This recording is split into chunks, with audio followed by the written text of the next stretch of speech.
What is up, guys? In today's video, I'm going to be going over several tips and pieces of advice to hopefully help you win more and play better in the end game in Fortnite Zero Build. As always, if you guys do enjoy this video, remember to give it a like, subscribe if you like to see more, and comment down below what you think is more tilting, placing 99th or like in the 90s or getting second place. Because I think getting second place is so much more tilting. And endgame is typically the most difficult part of a BR match for a lot of people, not only because it's where players kind of have the least amount of experience with, like it takes time to get there and not every match you're going to get there.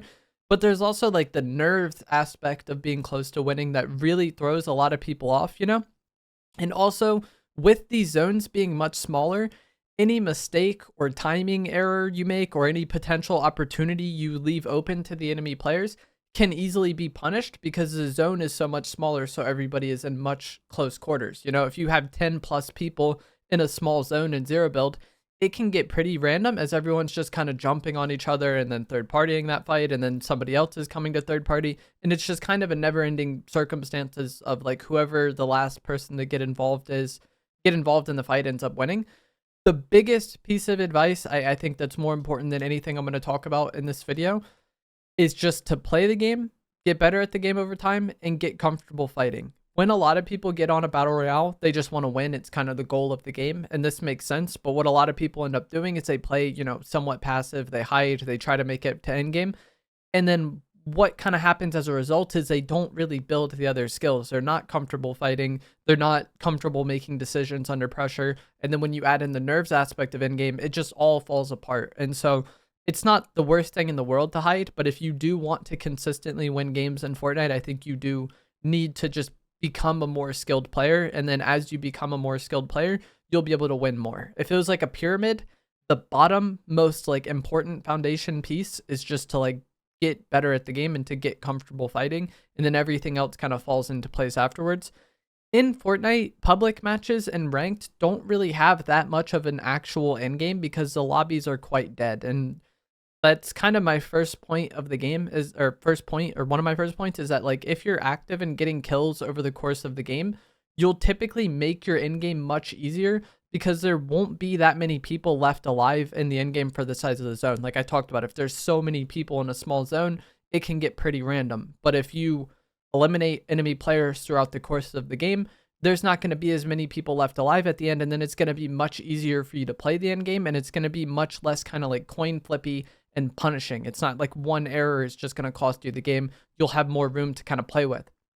I've also seen people comment things on my videos or other streamers' content and saying that like, wow, this person's endgame is so much easier than mine. In my games, I have like 15 people moving zones, which for pubs or like elite rank, it is just hyperbolic. Like that's not happening.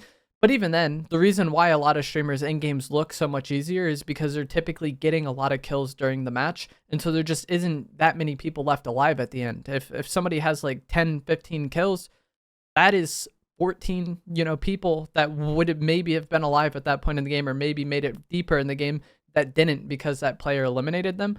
And then also ever since medallions were added to the game, I feel like typically if you go for these, not only do you get the advantage of having that medallion, but you also end up taking out a lot of the other more proactive players in the lobby, which will be the bigger threats. Like if there's 4 good players in the game, right? And they're all going for the same medallion, and then you can clean up that fight and get it, then you just took out like your biggest competition, If that biggest competition doesn't make it to endgame, it's going to be a lot easier for you to win that match.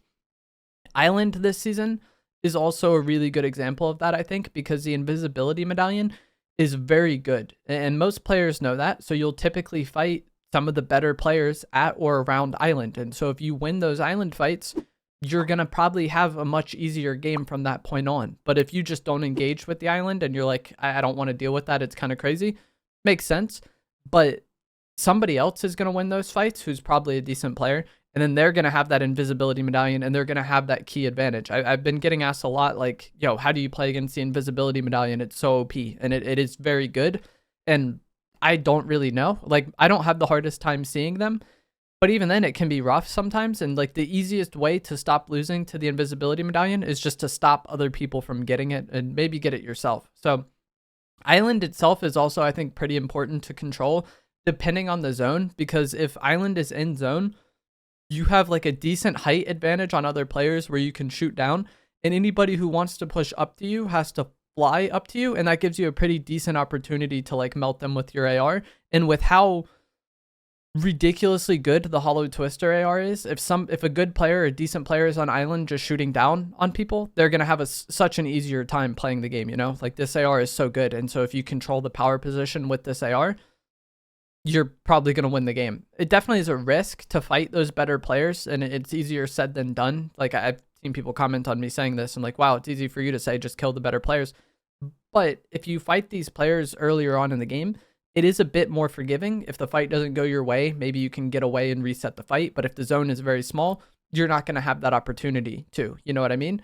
And then also, you haven't spent as much time in game. Let's say the best player in the world is in your match, and you're going to lose to them every single time you play.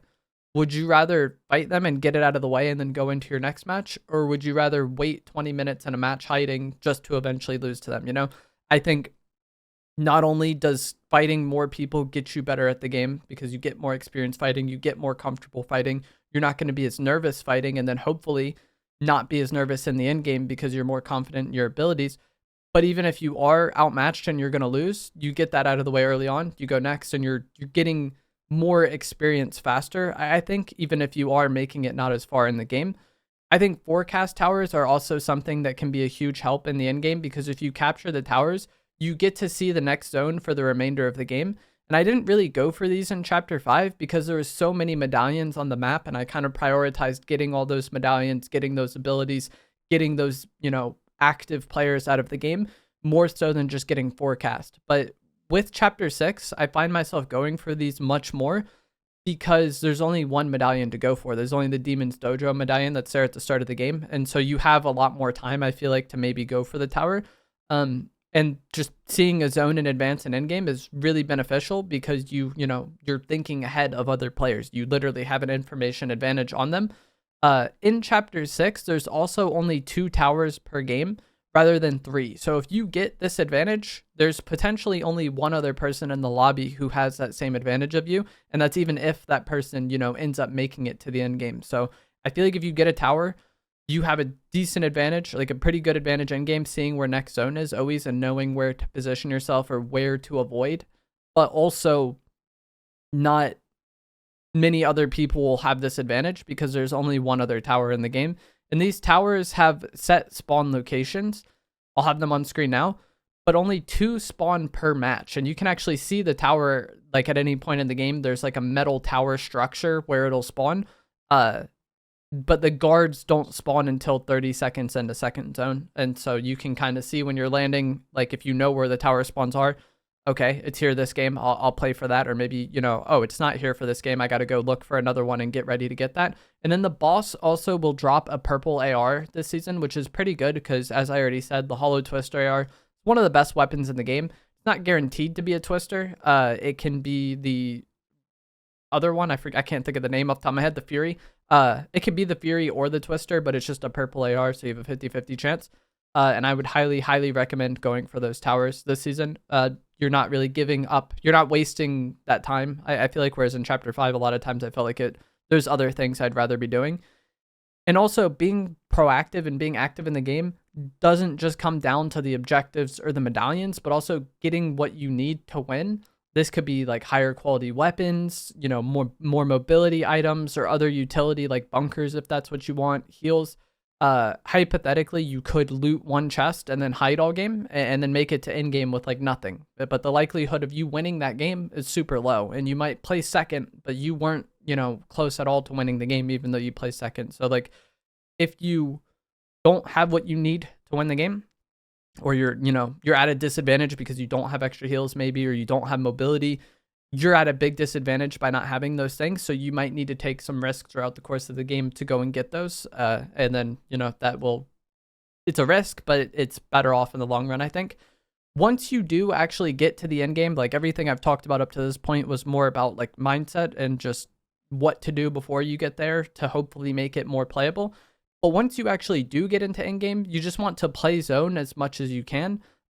Forcing fights endgame is typically not ideal because the zone is much smaller, as I talked about, so your likelihood of getting third-partied is much higher, and a lot of people know this. So I just want to play zone as much as I can, and what this means is like playing the new safe area and playing to hold other players, but also what is the best positioning in zone? Is it an open field with only one house in it? Then if that house is on the edge, you might want to control it. If it's in the middle, it can get rough. But wherever you identify as like a good place to be in zone or a safe place to be in zone, that's what you need to worry about as much as possible. Get kills when you can. If an opportunity prevents itself, that's great. But you pretty much always need to be concerned about positioning yourself and always being one step ahead. And getting that forecast tower makes it a lot easier to know where zone is going to be and know where to position yourself. Like if you have a mountain that's going to be in zone, right? But you see that it's not going to be in the next one, you might not need to risk it for that. But if you know that mountain is going to be in the next zone, then you know that's like a very good place to control, and you might need to go and risk fighting for that. Just getting to any sort of high point or good cover in zone, and then trying to prevent the rest of the lobby from like getting to that cover, and then just basically rinse and repeating that until the game is over is the end game. Basically, you get to a safe spot, you hold the lobby, you see next zone, you get to the next safe spot, you hold the lobby, so on and so forth. Anytime you need to fight, you need to be very mindful of third parties or people just trying to take advantage of you being distracted.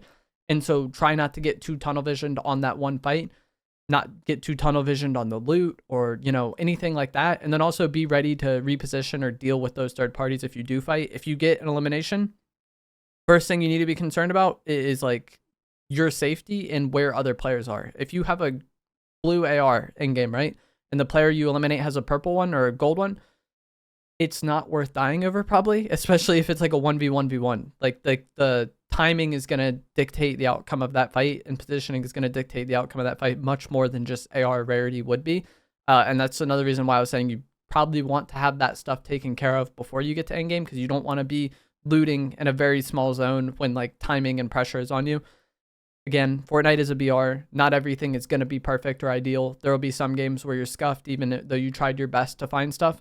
It's not like you can't ever loot, but you don't want to be like too tunnel visioned on that. And then even when I am fighting in game, I'm usually not trying to get too tunnel visioned on the fight. Like especially if it's a 1v1v1 and I beam player A, I'm more concerned about player B trying to third party me than I am necessarily just eliminating player A, even though I have an advantage on them.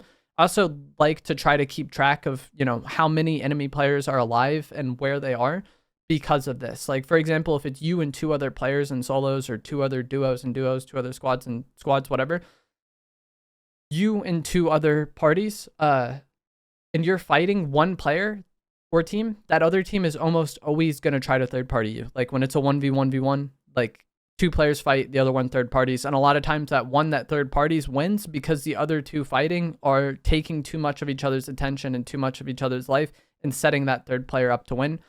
And that's why I was saying you kind of always need to be more worried about your own safety and more worried about zone rather than just winning that one fight. Because if you eliminate the player that gets third and then immediately get third partied and play second, like that really stinks, you know?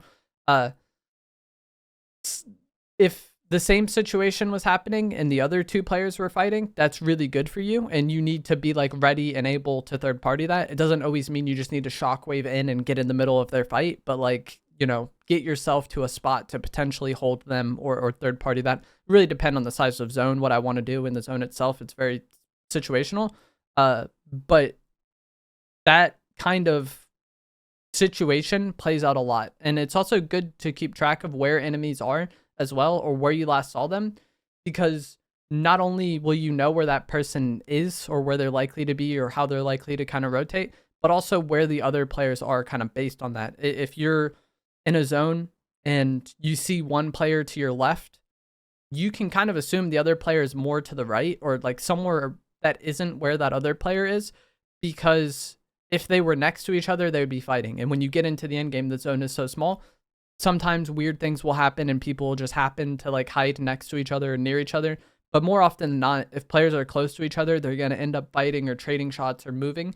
And so if it's, you know, nothing going on at all, you know where one player is, the other people or the other person is probably going to be in that area that you're not where the other person isn't. Like you can usually make somewhat of a triangle or predict. It's very situational, like I said. So, but when you're in those situations, it's kind of easy to tell that like this player's here, the other one's got to be like over there somewhere because they're not on this person and they're not on me, and the zone is always so big.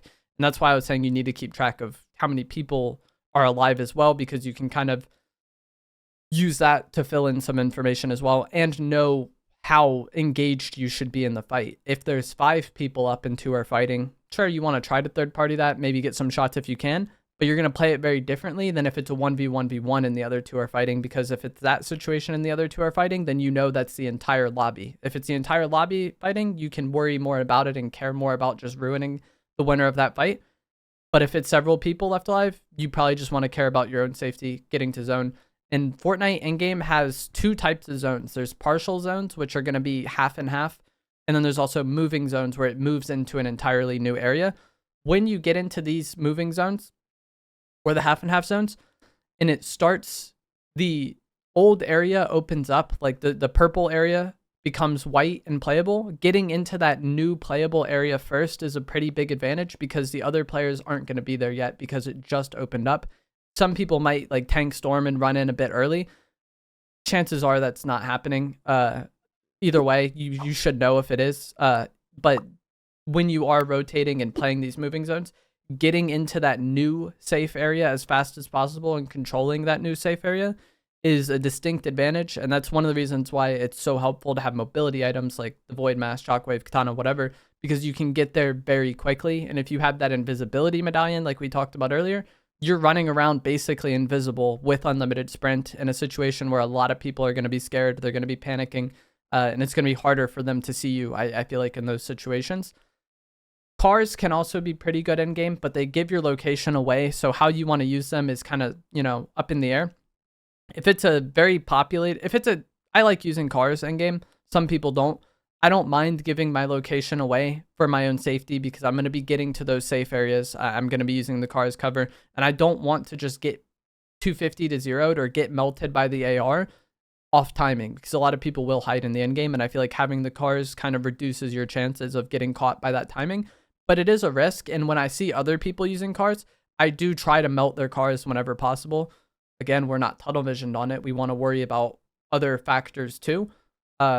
But I do try to blow up enemy cars, that way they don't have that advantage, and blowing up their car might be a decent way to start the fight or end up getting them third-partied by somebody else. You can also use shockwaves in the end game to throw people out of storm, and that can be pretty helpful, especially if it's a situation where you don't want to spend too much time fighting, but maybe you shockwave this guy off a mountain or off his cover into storm, and that can kind of break that stalemate or, get that person out of the game or out of the situation without taking too much time. But as I've touched on with a lot of this, so much of it is situational that it's hard to talk about. I think the key takeaways from this video should be to worry about improving in the game first. If you get better at fighting and you get comfortable fighting, everything else is going to be so much easier, and hopefully you will be less nervous. If you are very nervous fighting, I think just getting in those fights and getting over it helps a lot. And then the same is true of in-game. If you are very nervous in-game, it's going to happen. I think the more experience you get and the more confident you are in your own abilities, that nervousness will go down. But you just kind of got to get exposure to those situations. If you're active throughout the course of the game, get those medallions, get the radio towers, you give yourself an easier chance to play the in-game out. But also you typically deal with a lot of the more threatening players earlier on in the game and make the rest of your match easier. And just getting what you need to win the game is also a very big advantage. You don't want to make it there with terrible loot. And I don't even mean necessarily rarity, but just options. If you don't have mobility, if you don't have heals, you have less options in the game. And then when it does come to endgame, worrying about your own safety and standing in the game is much more important than just eliminating one player. If you eliminate one player and immediately get third-partied or get punished because you're in a bad spot and you wasted time in that fight, you're probably just going to lose. So focus more on your positioning in the game, getting the power positions, getting those good spots, getting into the new opening area first. That way you can hold the rest of the lobby, prevent them from getting in when they're pressured with Storm on their back. It's so much easier for you to play those fights. So that is it for this video. Hope you guys found this helpful, informative, interesting. It's a hard topic to talk about because there's so much going on at once. If you did, remember to give it a like, subscribe if you like some more, and I'll see you guys in the next one. Thanks for watching.